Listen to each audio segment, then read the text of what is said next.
versículo 8, Mateus 5, versículo 8, a nossa série no Monte com Jesus. Hoje nós chegamos no versículo 8, que diz pura e simplesmente o seguinte: felizes os que têm o coração puro, pois verão a Deus.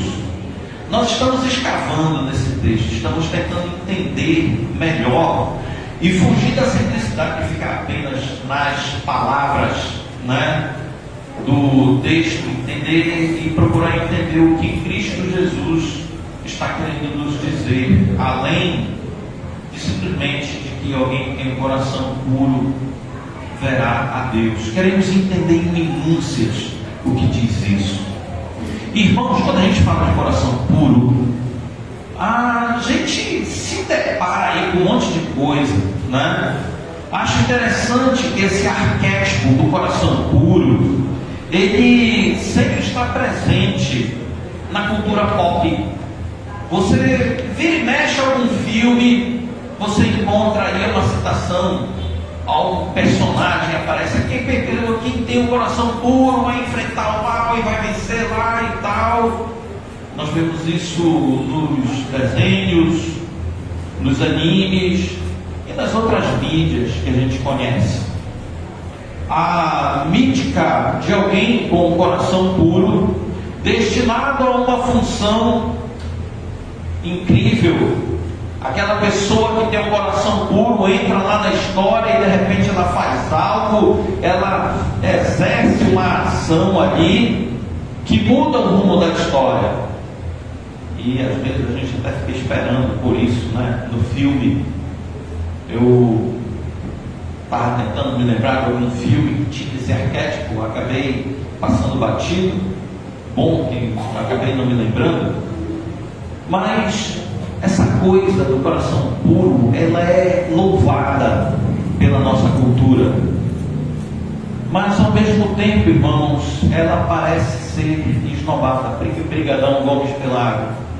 Mas ao mesmo tempo parece assim que o comportamento geral esnoba esse arquétipo, essa ideia. O imaginário popular, irmãos, a respeito dessa bem-aventurança, para a maioria das pessoas parece ser inalcançável. E eu convido você para abrir a sua Bíblia em Salmo 51, do versículo 1 ao 11. Me parece que Davi, ele é o ponto perfeito para a gente começar essa conversa. Parece que Davi nos diz que há um caminho para nós alcançarmos o coração puro. Quando a gente fala de ter um coração puro, a gente se dá conta, e às vezes a gente acaba pensando isso, que é algo inalcançável. Como ter um coração puro? Como é que a gente faz esse negócio, pastor? Qual é a receita? Qual é o caminho para ter um coração puro? Davi dá esse primeiro passo e ele nos diz uma coisa muito interessante. Isso aqui é um salmo de confissão. Davi está confessando o seu pecado.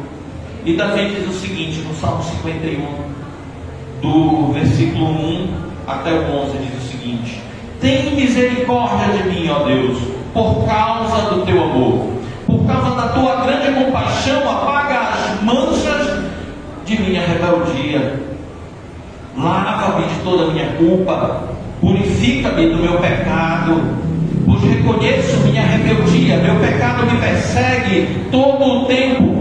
Pequei contra ti, e contra ti somente fiz o que era mal aos teus olhos. Por isso tem razão no que dizes. É justo o teu julgamento contra mim, pois sou pecador desde que nasci. Sim, desde que minha mãe me concebeu. Tu, porém, desejas a verdade no íntimo, e no coração me mostras a sabedoria. Versículo 7, Davi começa a rasgar o coração. Purifica-me de minha impureza e ficarei limpo. Lava-me e ficarei mais branco que a neve. Devolve-me a alegria e a felicidade. Tu me quebraste. Agora permite que eu te exulte outra vez. Não continues a olhar para os meus pecados, remove minhas manchas de minha culpa. Versículo 10, irmãos. Davi exprime algo que é crucial para o nosso entendimento dessa bem-aventurança. Cria em mim, ó Deus, um coração puro, renova dentro de mim um espírito firme, e não me expulses da tua presença, e não retires de mim o teu Espírito Santo. Parece que antes que Jesus falasse bem-aventurados os limpos de coração, Davi começa a mostrar um caminho. Davi começa a mostrar para nós um caminho de como alcançar esse coração limpo. Na sua oração, ele pede por misericórdia de Deus. Não por causa de um favor, não por causa de um mérito, mas quando Davi pede por misericórdia de Deus, ele pede por causa do quê? Por causa do teu amor, por causa do amor de Deus ao homem, por causa da tua grande compaixão. Apaga as minhas manchas de minha rebeldia. Lava-me de toda a minha culpa. Querido irmão, Davi abre um caminho. Ele abre o caminho para nós entendermos esse coração puro a partir do amor de Deus, a partir do amor que Deus tem pelo homem, a partir da compaixão que Deus tem pelo homem. É interessante nós percebermos isso e a gente poder entender que um coração puro não é uma obra do homem em si mesmo, é uma obra de Deus do homem. Constantemente nós temos repetido, constantemente nós temos citado aqui o Evangelho de João, capítulo 16, quando Jesus Cristo nos diz que quem convence o homem do seu pecado é o Espírito Santo, que quem convence o homem do pecado, do juízo e da justiça é o próprio Espírito Santo. E Davi, ainda no seu salmo, ele diz: não remova de mim o teu Espírito, não remova de mim o teu Espírito, e não me expulse da tua presença. É interessante, irmão, porque a bem-aventurança diz justamente isso, que aqueles que alcançam o coração limpo verão a Deus.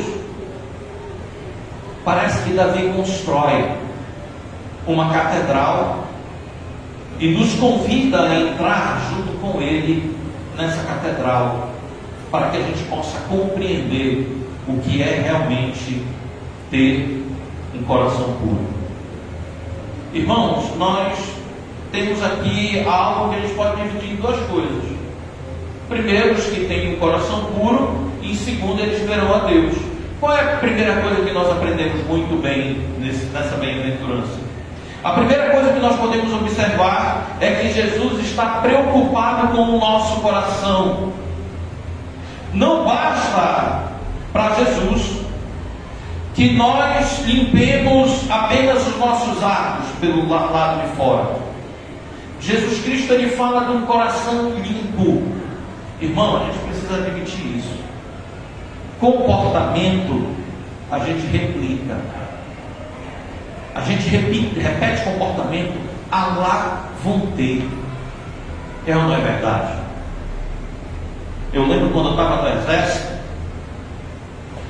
que tinha ali uns comandantes, uns oficiais, uns sargentos, que a gente não gostava deles. Uns sargentos, umas autoridades que a gente, como a gente fala no quartel, a gente estava projetando para eles. Mas toda vez que eles entravam no quartel, quando a gente estava no serviço da guarda, a gente tinha que se pôr de pé, fazer ombro, arma e saudar aquela pessoa. A gente sentava, aí nós ali, os soldados ali do quarto de hora que estava ali, de plantão na guarda, ele ia passando, a gente sentava e saía uma carniça, né? A gente dava um brado lá da companhia, selva! Aí o sargentinho lá, o oficialzinho lá, prestava continência, selva! E a gente sentava, uma carniça, isso, né? Por fora, a gente fazia o regulamento, porque a gente era obrigado. Mas no nosso íntimo, se a gente pudesse, a gente entrava no alojamento de noite do cara e dava o famoso chá de coxa dele. Era assim. Irmão, vamos ser sinceros, não só isso eu tenho falado sempre, não só em outros aspectos da nossa vida, não só na vida militar, mas em muitos aspectos nós fazemos isso. Nós nos comportamos por causa do verniz que a situação exige.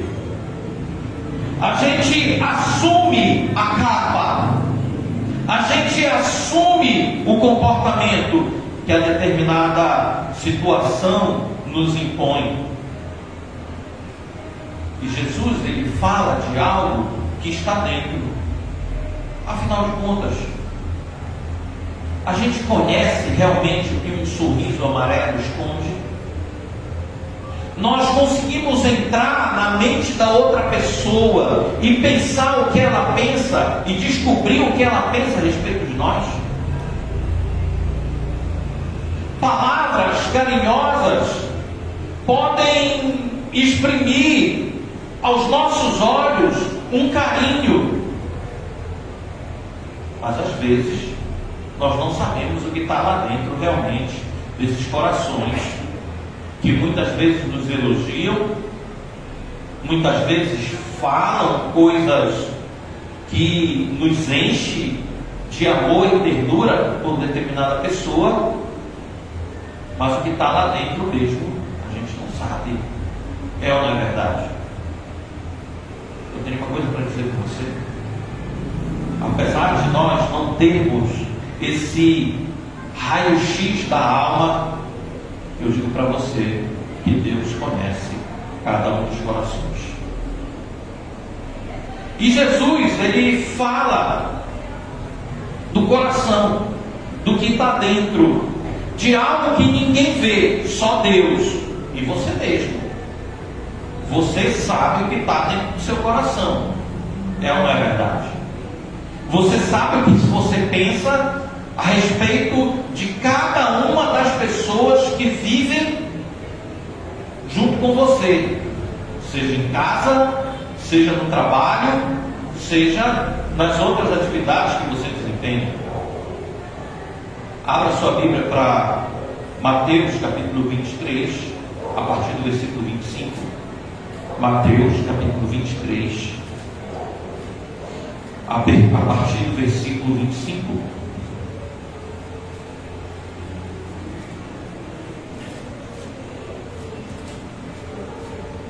Achamos Mateus 23, a partir do versículo 25. Jesus diz o seguinte: que aflição nos espera, mestres da lei e fariseus hipócritas. Tem cuidado de limpar a parte exterior do copo e do prato, enquanto o interior está imundo, cheio de ganância e falta de domínio próprio.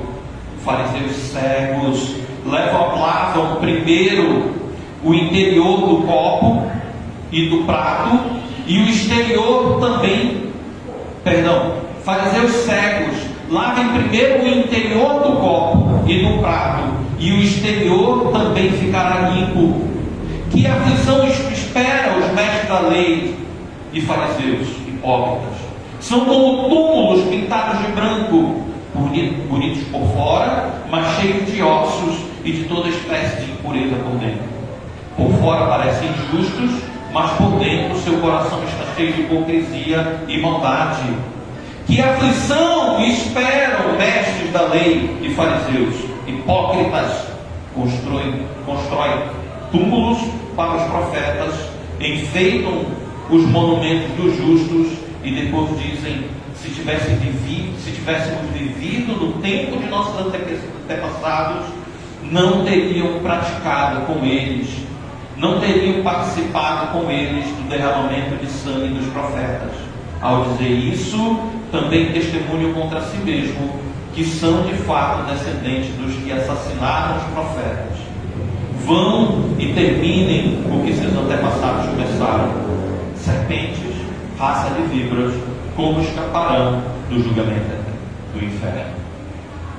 Jesus está falando com o fariseu, com o mestre da lei. Para quem não sabe, era o suprassumo da religião judaica. Aquele pessoal que dava as cartas para o povo da prática da religião, daquilo que eles deviam praticar e não praticar. Era o pessoal que dizia para aquela galera ali o que era piedoso, o que era correto se fazer.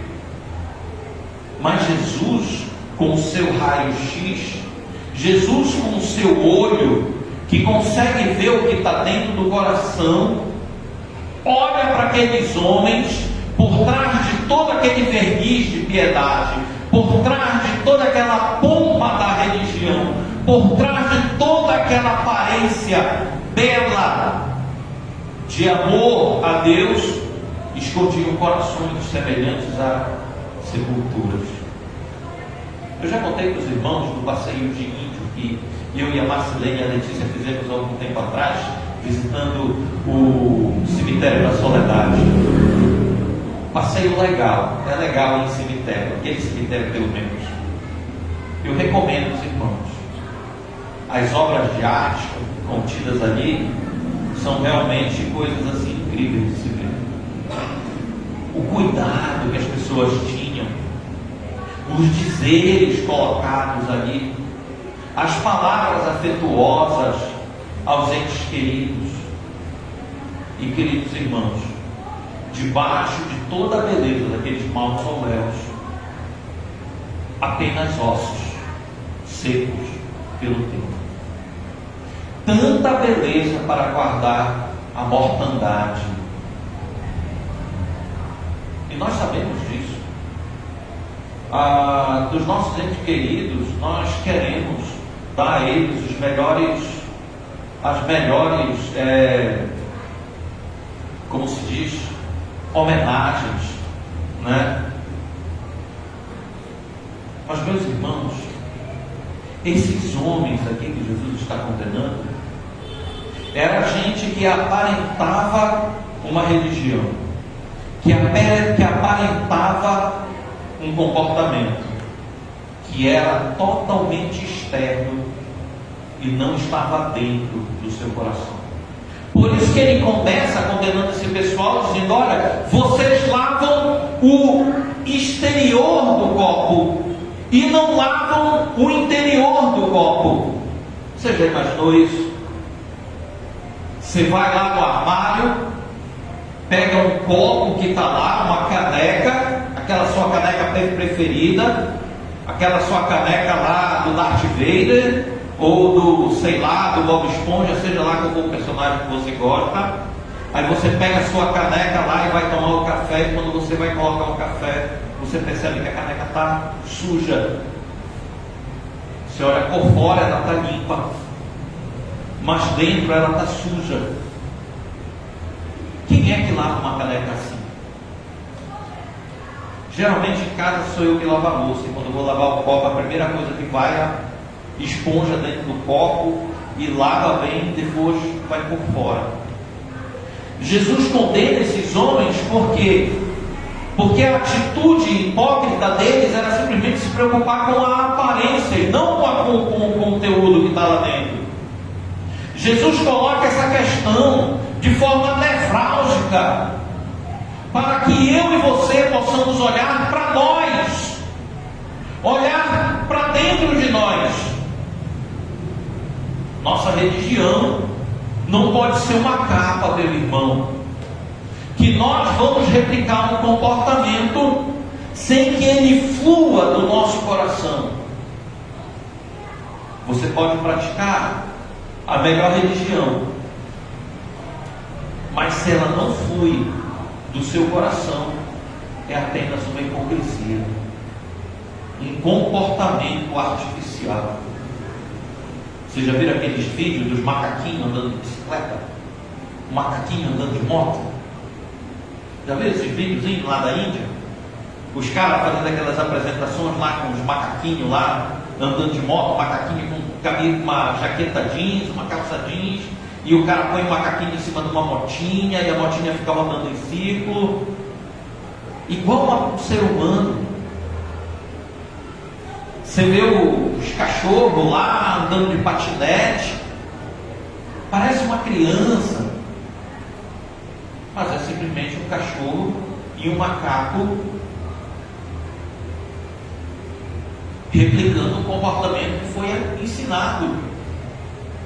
O meu temor, irmãos, é que tem muita gente dentro das igrejas, tal qual aqueles animaizinhos, que estão replicando um comportamento aprendido e não estão experimentando uma transformação que vem de dentro para fora. A expressão que Jesus diz para aqueles mestres da lei ecoa em nossos ouvidos: que aflição esperam por homens religiosos, seguidores de um mero rito, que limpa o exterior e não transforma o interior. Como se uma limpeza pudesse ser executada somente do lado de fora. Tais homens vivem uma hipocrisia e são taxados diretamente por Jesus como tais, como hipócritas. Nós, irmãos, não podemos olhar para a nossa vida como um copo de um fariseu religioso. A primeira limpeza que nós fazemos é do lado de dentro. Nós usamos essa expressão coração, mas nós sabemos muito bem que quando Jesus está falando do coração, Ele está falando da mente. Ele está falando dos nossos pensamentos. Ele está falando da nossa psique. E nós conhecemos muito bem essa linguagem do coração, da alma. Irmãos, nós devemos seguir esse exemplo, o exemplo de Cristo Jesus. E Jesus não está interessado simplesmente em comportamento. Jesus, ele traz uma mensagem que busca reformar o homem de dentro para fora, e não uma mensagem que vai simplesmente reformar uma sociedade. Não, irmãos, o Evangelho não é uma mensagem social. O Evangelho é uma mensagem individual. É para o ser humano, individualmente, e não para a sociedade. O Evangelho busca transformar um de cada vez, e não todos ao mesmo tempo. Na verdade, irmãos, para nós, cidadãos, uma sociedade onde não houvesse violência seria maravilhosa. Uma sociedade onde você pudesse viver tranquilamente seria incrível, não é? Já pensou? Você, como um bom iguaraciense, um costume que se perdeu já, botar a sua cadeira na frente da sua casa à noite e ficar de papo com os vizinhos, sem se preocupar com os malaquinhos que vão passar para levar seu celular e sua carteira?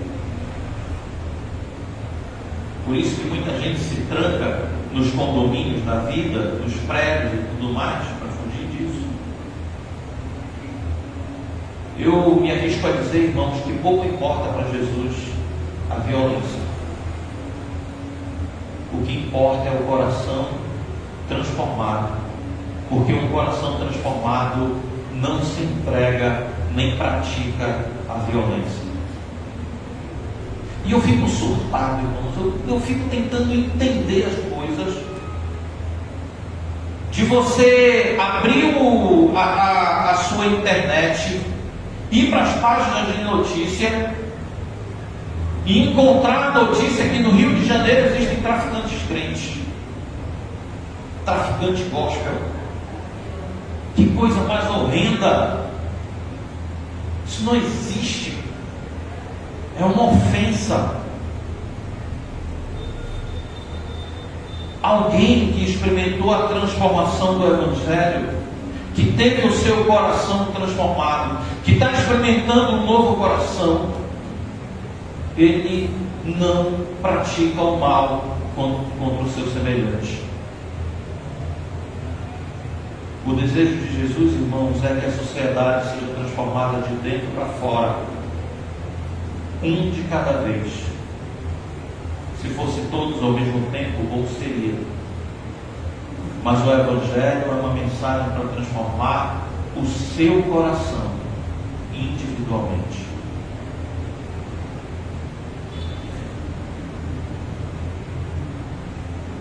Mateus capítulo 5, versículo 21 e 22. Mateus 5, 21 e 22 diz o seguinte: vocês ouviram o que foi dito aos seus antepassados: não mate. Se cometer homicídio, estará sujeito a julgamento. Eu, porém, vos digo: basta irar-se contra alguém e estará sujeito a julgamento. Quem xingar alguém de estúpido, quem disser a seu irmão raca, que é um xingamento tipo assim, idiota, corre o risco de ser levado ao tribunal. Quem chamar alguém de louco, corre o risco de ir para o fogo do inferno. Irmãos, olha só o peso da palavra de Jesus. Jesus não está preocupado com o que a pessoa faz. Ele está preocupado com o que gera esse comportamento. Jesus não está preocupado com os assassinos, ele está preocupado com o que move o assassino, o coração. Por isso que ele pega logo pesado e ele vai, como diz o outro, na veia. Se alguém os antigos disseram para vocês: não matarás. Eu digo para vocês: quem pensar em matar já está condenado. Quem pensar em matar já matou, porque já matou dentro do seu coração. Porque o homicídio, irmãos, é fruto de um coração perverso, de um coração mau. É o inverso de quem teve o coração lavado, de quem teve o coração purificado.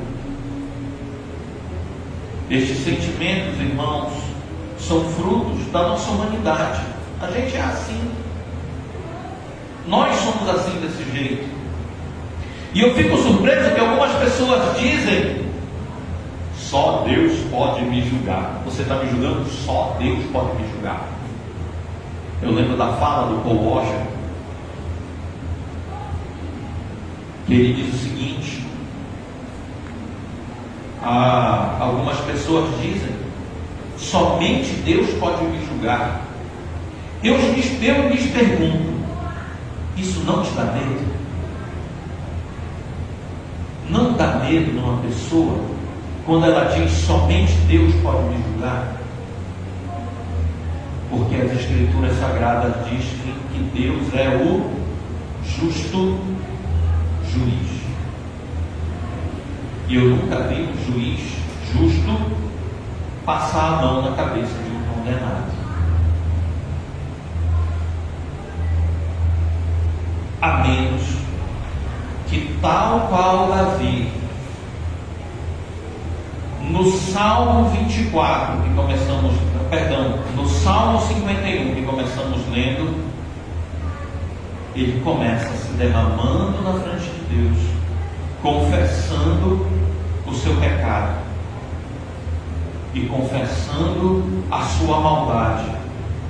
Pede a Deus no Salmo, no versículo 10: cria em mim, ó Deus, um coração puro e renova dentro de mim um espírito firme. Nosso problema, irmãos, o problema do ser humano é o coração.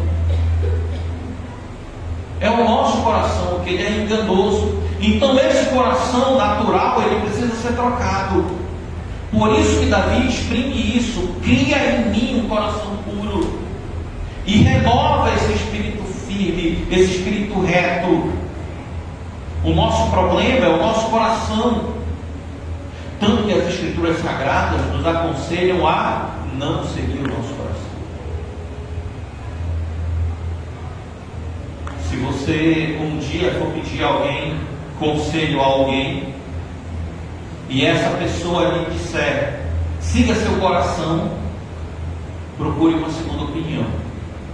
Porque a palavra de Deus diz, com todas as letras, que o coração do homem é enganoso. Um coração que não foi transformado é um coração enganoso. E por isso esse coração, ele precisa ser transformado. Tanto que Jeremias, no capítulo 17, fala isso. O coração humano é mais enganoso que qualquer coisa. Jeremias 17, versículo 9. É extremamente perverso. Quem sabe de fato o quanto é mal?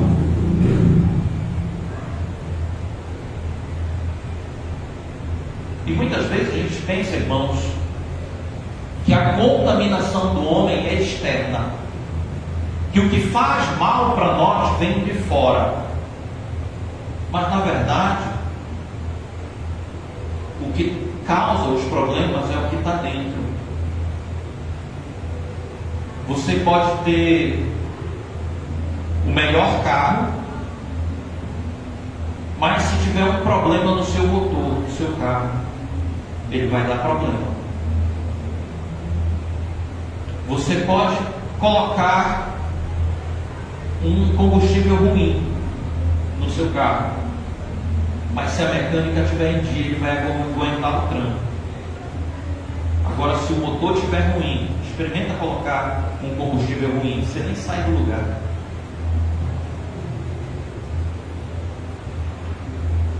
Mateus capítulo 15, versículo 17 até o 19, diz o seguinte: tudo que come passa pelo estômago e vai para o esgoto, mas as palavras vêm do coração, e é isso que os contamina.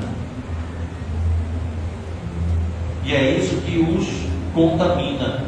Pois do coração vêm os maus pensamentos, homicídio, adultério, imoralidade sexual, roubo, mentiras e calúnias. São essas coisas que contaminam o homem. São essas coisas que nos causam mal. Essas coisas que a gente carrega dentro de si. Pensamentos como homicídio, adultério, imoralidade sexual, roubo, mentiras e calúnias. Todas as nossas mazelas são fruto de um coração poluído, um coração contaminado, um coração arraigado no egoísmo e na maldade. Irmãos, nós podemos seguir a mais piedosa das religiões, podemos ser excelentes cristãos, podemos ser os melhores batistas do mundo, mas, meu querido, se o seu coração não for um coração puro, um coração renovado, um coração transformado, um coração criado segundo a vontade de Deus dentro do seu peito, de nada vale.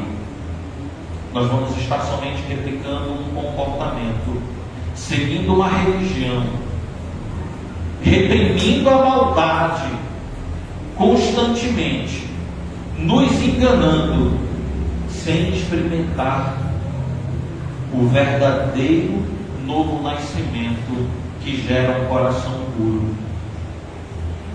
Afinal, irmãos, um coração puro somente Deus pode criar, como bem disse Davi,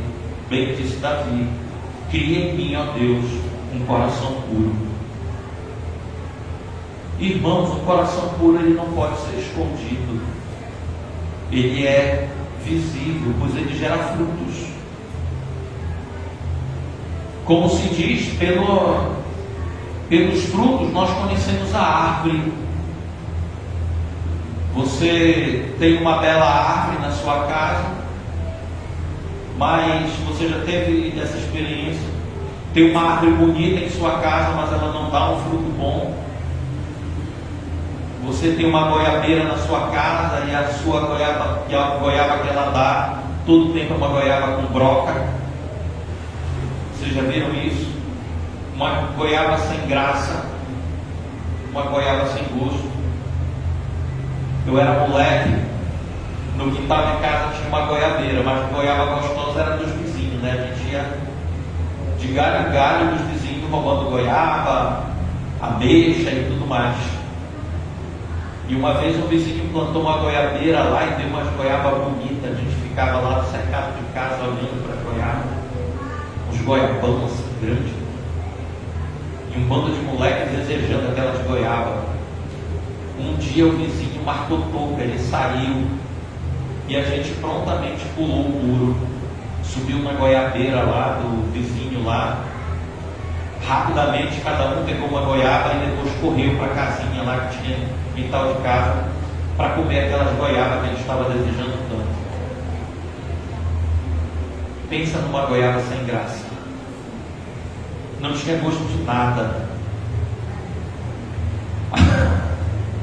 O filho do vizinho foi reclamar com a gente que ele sabia que a gente que tinha dado goela na goiaba. Aí eu disse para ele: cara, tu não perdeu nada, porque a goiaba era muito sem graça. Pouco tempo depois o vizinho cortou a goiabeira, porque ele teve a oportunidade de comer a goiaba. A outra leva que amadureceu. E era uma goiabeira bonita. Estava umas goiabas bonitas, grandes, mas sem graça.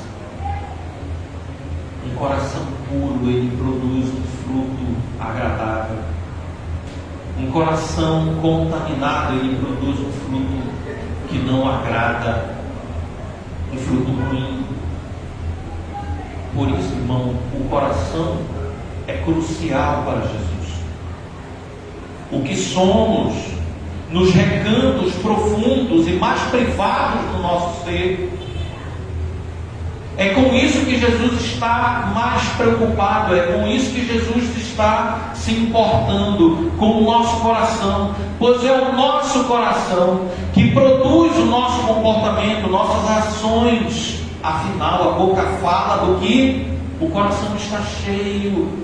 O que você faz, o que você deixa de fazer, nasce no seu coração. E a pergunta que se faz é: como é que está o seu coração? O que é que tem ocupado o seu coração? Bora falar português claro. O que é que está ocupando a tua mente? O que você tem pensado? O que você tem avaliado? O que você tem maquinado na sua vida, dia após dia? Quais são as suas metas? O que você pretende construir? O que você pretende alcançar? O que você quer fazer? O que você quer deixar de fazer? O que é que está ocupando o seu coração? Do que é que o seu coração está cheio? Pense bem, será que o seu coração não é um coração egoísta? Um coração egocêntrico? Um coração que só está preocupado consigo mesmo? Um coração que está cheio do amor de Deus pelo próximo? Um coração que experimentou a verdadeira transformação por meio do lavar regenerador do Espírito Santo. Um coração que experimentou essa transformação. Um coração que, conforme Daniel nos diz, conforme Davi nos diz, um coração que foi criado segundo Deus no peito de um homem. Esse homem verá Deus, porque ele diz, como Jesus disse, aquele que tem o coração limpo verá a Deus. A segunda coisa, irmãos, é que os limpos de coração verão a Deus. Talvez você possa perguntar agora, como é que um limpo de coração vai ver a Deus? Ele vai ficar frente a frente com Deus? Sim, também. Por meio desse novo coração limpo, um novo homem surge de coração transformado. Abra sua Bíblia para Ezequiel 36, versículo 25 e 27. Ezequiel 36, versículo 25 e 27.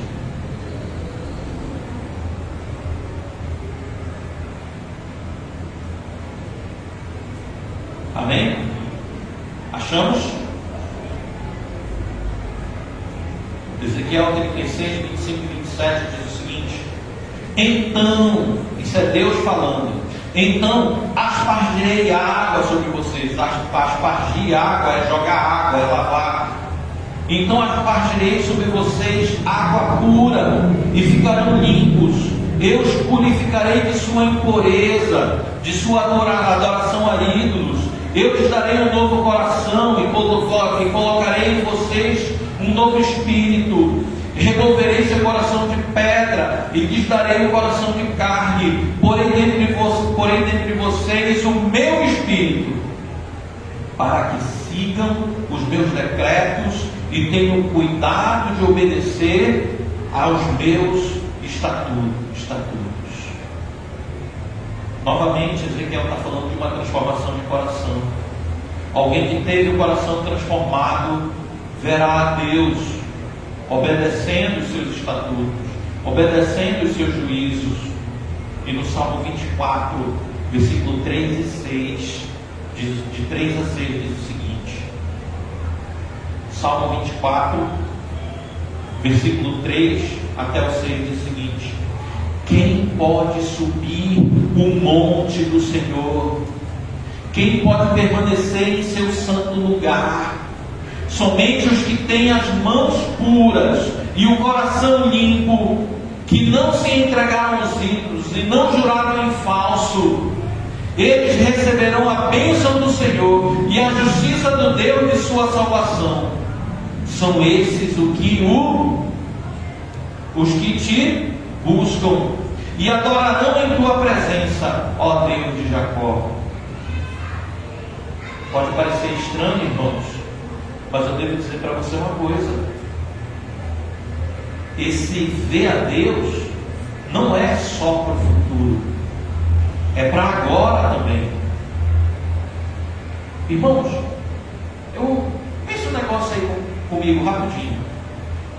Quando você marca uma hora com um médico, com um advogado, com um dentista, é como se você estivesse marcando uma audiência com essa pessoa. Marcada a consulta, nós somos admitidos à presença do profissional. E você não entra ali naquele consultório, naquele escritório, até que você seja chamado. Na nossa cabeça, não é muito usual do que a gente fala, mas a gente não costuma dizer: eu preciso ver um médico, eu preciso ver um advogado, eu preciso ver alguém, né? A gente costuma falar: eu preciso ir no médico, eu preciso ir no advogado, né? Mas quando você está ali, né,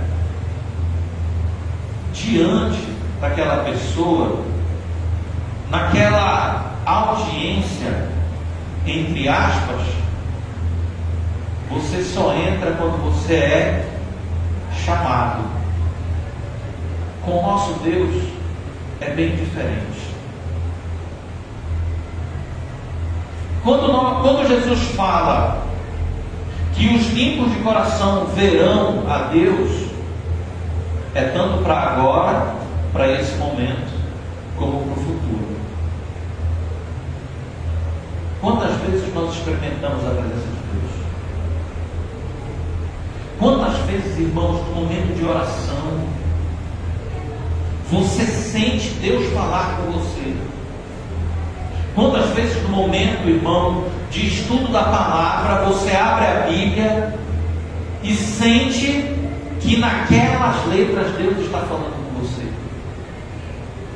Quantas vezes, irmãos, você está num momento de aflição, você dobra os seus joelhos para orar, e você, com os olhos naufragados de lágrimas, você sente consolo, você sente abrigo, você sente um conforto. E quantas vezes, irmãos, no momento de indecisão, no momento de dificuldade, você procura a palavra ou o aconselhamento de alguém, e aquelas palavras daquele seu irmão, lhe aconselhando, responde à sua angústia. Às vezes uma pregação, você chega na igreja confuso, pensando em alguma coisa, e o pastor começa a falar e, caramba, parece que ele está falando diretamente para mim. Quantas vezes aconteceu isso com você, crente? Eu não erro ao dizer que nesses momentos Deus se fez presente na sua frente e você viu a Deus de uma forma espiritual. Mas, irmãos, conforme Apocalipse 21, haverá um momento que veremos Deus face a face. Abra sua Bíblia para Apocalipse 21, o último versículo dessa noite. Apocalipse 21, a partir do versículo 1 até o 4. A minha recomendação é que você marque isso na sua Bíblia. Marque esse versículo. Quando você estiver confuso, quando você estiver perdendo a confiança, abra esse versículo e leia. Abra esse trecho e leia em nome de Jesus. Apocalipse 21, do 1 ao 4. Vamos ler?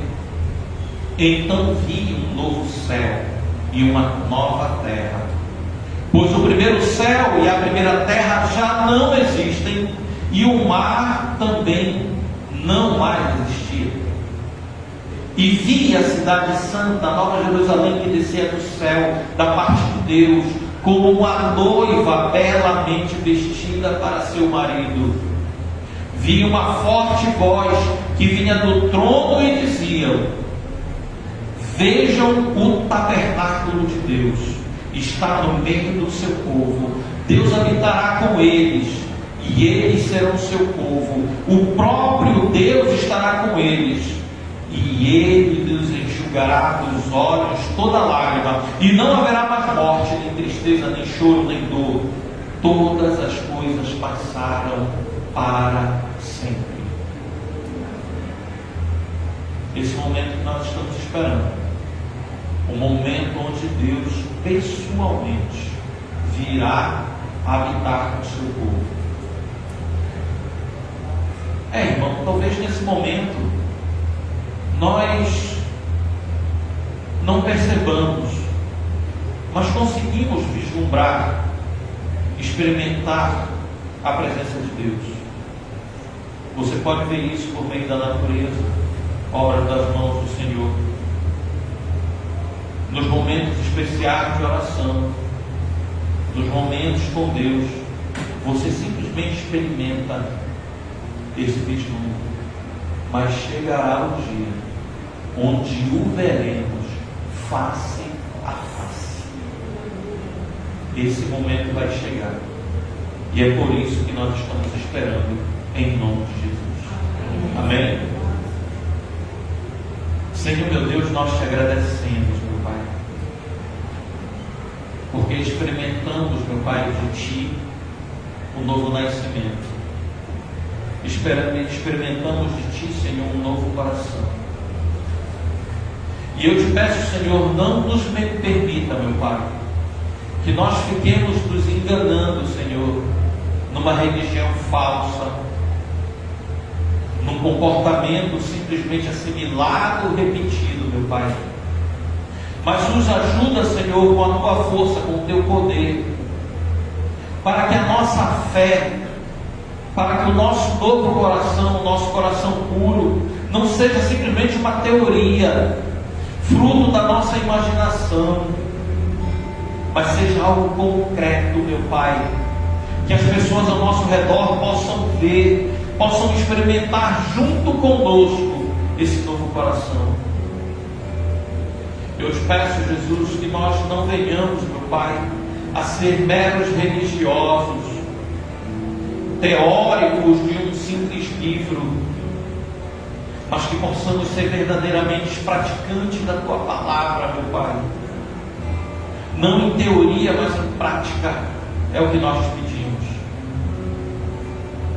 E se alguns de nós aqui nessa noite ainda não experimentamos um novo coração, tal qual Davi, Senhor, eu te peço, cria, Senhor, um coração puro e renova, refaz um reto espírito, Senhor, nesses corações nós pedimos, em nome de Jesus. Amém. Amém. Deus abençoe.